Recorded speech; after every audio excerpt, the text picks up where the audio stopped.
n'irai pas à Canossa. Canossa, village d'Italie devenu synonyme d'humiliation depuis qu'un empereur germanique est venu y implorer le pardon du pape au XIe siècle. Mais l'escalade est récente. On a oublié qu'il y a seulement 8 mois, les présidents français et algériens s'affichaient main dans la main, au sens propre. C'était en marge d'un sommet du G7 à Bari, en Italie. Qu'est-ce que je suis content de te voir.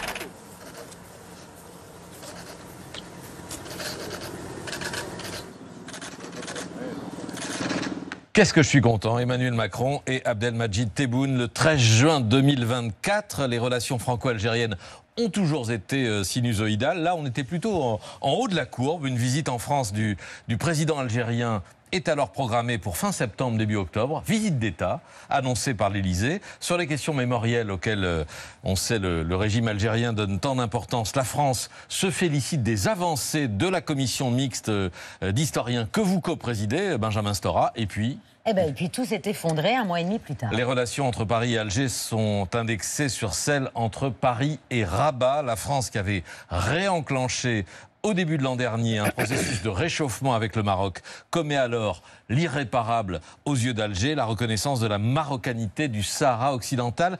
Emmanuel Macron le fait dans une lettre adressée au roi Mohamed VI le 30 juillet, revirement diplomatique majeur. La France avait toujours refusé de se mouiller dans ce conflit vieux de 50 ans, qui tourne nettement à l'avantage du Maroc, il faut le dire, sur la scène internationale et même en Afrique. L'Algérie est isolée, la France ne fait que suivre un mouvement plus global, mais les Algériens sont révulsés. Et dans le même entretien, toujours en français, la mise en avant de la question mémorielle, mais pas de la guerre d'indépendance, sur laquelle la France a fait un grand nombre de gestes depuis qu'Emmanuel Macron est à l'Élysée. Non, Tebboune insiste sur les débuts de la colonisation française à partir de 1830, cette conquête sanglante et cette politique de peuplement mal enseignée, mal connue des Français, comme la polémique ouverte par les propos de Jean-Michel Apathy vient de nous le démontrer.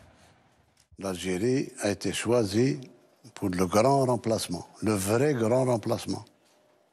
Chasser la population locale pour amener une population européenne. Combattre l'islam pour christianiser l'Algérie et en faire une terre européenne.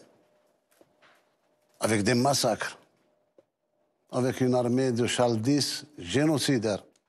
Le grand remplacement, dit Tebboune en français. Nous n'acceptons pas les mensonges sur l'Algérie, ajoute-t-il. On demande la vérité historique, mais cette vérité est établie de longue date par les historiens français. On va le rappeler tout à l'heure avec Benjamin Stora. Il y a aussi des réclamations plus concrètes. Le retour en Algérie des reliques de l'émir Abdelkader, le héros de la résistance à la conquête française, défait en 1847 face aux troupes du duc d'Aumale, et notamment de ces sabres dispersés dans plusieurs musées français qui normalement ne peuvent pas sortir du pays. Vous vous heurtez, Benjamin Stora, à des questions juridiques très compliquées là.